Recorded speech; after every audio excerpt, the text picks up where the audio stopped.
Hey, what's up, Street Talks? Erikim from the Erikim Street Photography blog. So, this is my notion. All ethics and morality in photography and street photography is totally subjective. So, this is actually, after teaching a bunch of workshops and thinking about street photography and actually being a practitioner for a long time, this is what I discovered. So many of us, we're still kind of stuck in this, like, Christian morality that, like, thou shalt not offend others, thou shalt not harm others. And it's funny because even as an American, even if you're not religious, even if you're atheist, but let's say you grew up in America, we're still kind of bound by these Christian morality. So this Christian Protestant morality, or even Catholic, whatever, so just Christian in general. So this makes street photography very difficult because if you're taught that shooting photos of people without their permission is a bad thing, you can't really shoot street photography. Furthermore, even if you ask for permission, what if you publish a photo that they themselves don't like in themselves, right? Or another good example is Richard Avedon, who, you know, there's a famous story where he photographed the Duchess and the Duke of Earl Windsor or something like that. But essentially, he totally trolled them by saying, you know, because they're all like, you know, super stiff and they're not making what Avedon thought was an authentic look. So he said to the Earl and Duchess, like, oh, you know, don't you have a dog? He's like, oh, what's his name? You know, Rover. Oh, yeah, how old is Rover? Yeah, I think I just heard news that Rover got hit by a car. And then the look of the Earl and the Duchess and the Earl, they're just both like, and then he made the photograph and published that photo. Now, a lot of people said that was unethical because, you know, he essentially forced a certain reaction on them. But Avedon said, yo, at the end of the day, this is just my interpretation.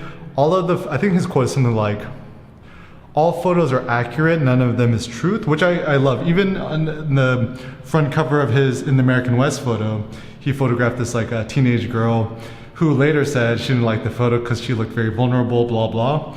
And Avedon said, you know, he sat down with her, had a chat with her, he's like, hey, look, this photo I shot of you at this certain moment in time, that's not you. That's just kind of like a snapshot of your personality at a certain period of time. But ultimately, the type of image that he wanted to evoke was Richard Avedon's own opinion. So I think the unsavory truth is actually us as photographers. Our opinion is more important than the subject. Now, I think this is kind of not a, once again, it's not, it doesn't sound like nice from a moralistic perspective because you're like, no, but yeah, treat your subjects with respect. And, you know, I generally do advocate for that. But the biggest notion, the biggest problem is that ultimately when push comes to shove, whether it comes to like how you photograph, who you photograph, whether you ask for permission or not, there's going to be a certain point where you're going to have to make the decision, whose choice, mine or that of the subject. And you don't always know what the opinion of the subject is either, so we're in like, we're not a good position. But my ultimate thought is, in the grand scheme of things, our individual perspective is not that important. What's probably more important is the you know, personal, the collective thriving of the collective, which is humanity. So for example, if Nick Ut, you know, famous Napalm Girl photo, never photographed, you know, Napalm Girl, how unfortunate would it be that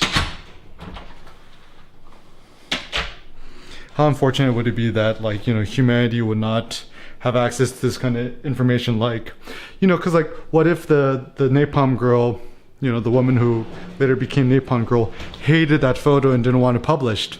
But still, like, one of those sad realities that I think the ultimate thriving of humanity is probably more important than that of the individual. And even though I do advocate for individuality, for the most part, eventually, the needs of humanity is actually more important than that of the individual.